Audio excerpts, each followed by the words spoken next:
Dear learners, welcome to this presentation on suspension.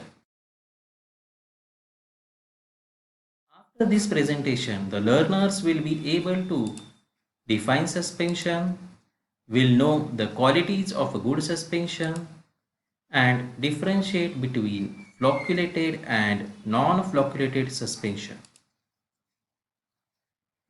Now let's see what is suspension. These are the biphasic liquid dosage form of medicament in which the finely divided solid particles ranging from 0.5 to 5 micron are dispersed in a liquid or semi-solid vehicle. The solid particles act as a disperse phase and the liquid vehicle acts as a continuous phase. They are generally taken by oral or parenteral route.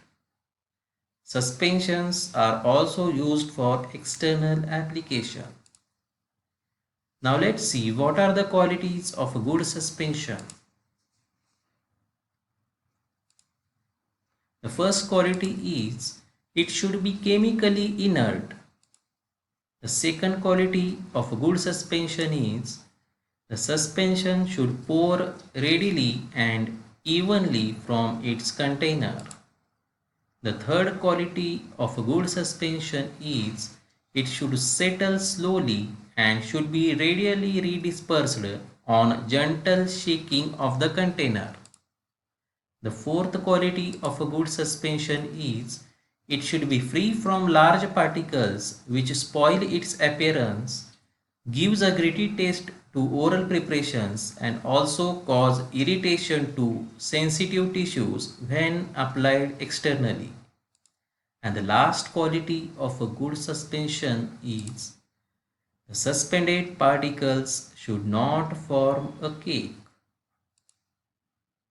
Now let's see what is the difference between flocculated suspension and non-flocculated suspension. In flocculated suspension, the sediment is rapidly formed, whereas in non-flocculated suspension, the sediment is slowly formed. In flocculated suspension, the rate of sedimentation is high, whereas in non-flocculated suspension, the rate of sedimentation is slow. In flocculated suspension, the sediment is loosely packed and does not form a hard cake, whereas in non-flocculated suspension, the sediment is very closely packed and a hard cake is formed.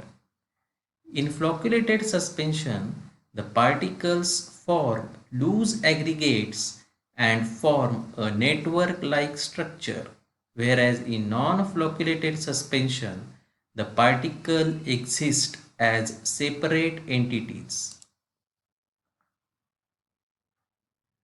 In flocculated suspension, the sediment is easy to redisperse, whereas in non-flocculated suspension, the sediment is difficult to redisperse.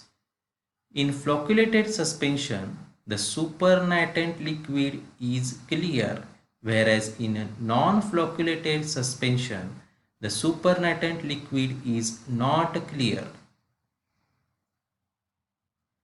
The flocculated suspension is not pleasing in appearance, whereas the non-flocculated suspension is pleasing in appearance.